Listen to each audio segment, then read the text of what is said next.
I'm Peg Ritenour with the Ohio Association of Realtors. I'm here with Lorie Garland. Lorie and I are both legal counsel at the association. One of our main responsibilities is answering questions on our legal assistance hotline. We also teach courses on continuing education on a variety of legal topics. One of the things that we get asked about probably more than anything on the legal hotline are questions about the handling of earnest money. So today what we'd like to do is to take a few minutes and just review some of the license law requirements with respect to handling earnest money. The first thing that I want to mention, though, is the whole question of whether or not you even need to have earnest money to have an enforceable contract. Even though earnest money is customary in Ohio, as it is in most parts of the country, earnest money is not required to have an enforceable contract. Some realtors think that they remember from when they took their law classes that you have to have consideration to support a contract, but the consideration you need to support a real estate contract is really the purchase price. So earnest money is not really thought of as the consideration.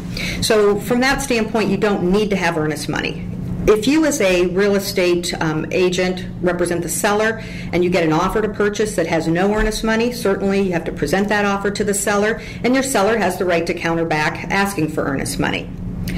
The second issue that we get a lot of questions about is when you have to deposit the earnest money. Under the license law, you have a responsibility to deposit earnest money in a timely manner. There's no set time period like 24 or 48 hours, but that's probably a pretty good rule of thumb. You want to get that earnest money into your trust account as soon as you can. So when does that time period start to run, that 24 or 48 hours?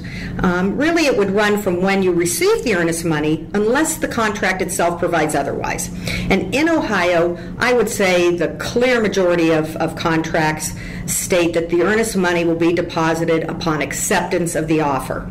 So if your contract says that, and it probably does, that 24 or 48 hours will start to run after the offer to purchase is accepted. One of the other questions that we get is which broker holds the earnest money? Is it the listing broker or is it the broker that represents the buyer? And really, it doesn't matter. The contract to purchase is the document that should dictate which broker is going to hold the funds. In some parts of Ohio, it's very customary for the listing broker to hold it. In other parts of Ohio, it's customary for the buyer's agent to hold the funds. Another question that we get, probably more than anything, deals with the issue of how earnest money is to be handled once you have a contract and for some reason that contract doesn't close. And that can oftentimes become a big dispute between the buyer and the seller as to which of those two parties will get the earnest money, whether or not you can return the earnest money to the buyer or not. This was such a big question that back in 2009, OAR spearheaded a change in the license law to really clarify the law on that point. And I'm going to let Lorie probably explain to you a little bit about what's in that provision. And again, it went into effect in April of 2009, and the goal was really to try to clarify when a broker can disperse money out of his trust account. Lorie, do you want to explain what's in the license law a little bit? Yeah, there are 4 situations where a broker can disperse the earnest money that's being held. If the transaction closes, then of course the earnest money can be distributed and dispersed as the contract provides. So if it is to go to a title company to handle the closing or an escrow agent, it could be paid to them to handle the closing. Also, if the buyer and seller agree on how to release the earnest money, and they actually sign a written agreement directing the broker to release the earnest money, then it can be released in that situation. If there's a court order, so let's say there is a disagreement as to who's entitled to the earnest money, they could take that issue to court, and if the court directs the broker to release the earnest money, then the earnest money could be released. And the last situation is if the broker holds the earnest money for a certain period of time, and they then give notice regarding the buyer and the seller regarding the earnest money. They could pay those funds into unclaimed funds. So that is the other situation. Upon proper notice to the parties, the funds could be paid in to the Division of Unclaimed Funds. Okay, so just to recap, 4 situations. Either it's going to be paid out per the terms of the contract at closing. Secondly, if the contract's not going to close, and the parties reach an agreement, they should provide you with those instructions in writing. Typically, that would be a release of the contract, wouldn't it? Mm-hmm. Usually a release of all the terms of the contract, and that specifies who's going to get the earnest money. Or the parties go to court, or if they can't agree and the money stays in the broker's trust account, at one point, after 2 years, it might become unclaimed, and if they follow those procedures, then they could hand it over to the Division of Unclaimed Funds. Yes.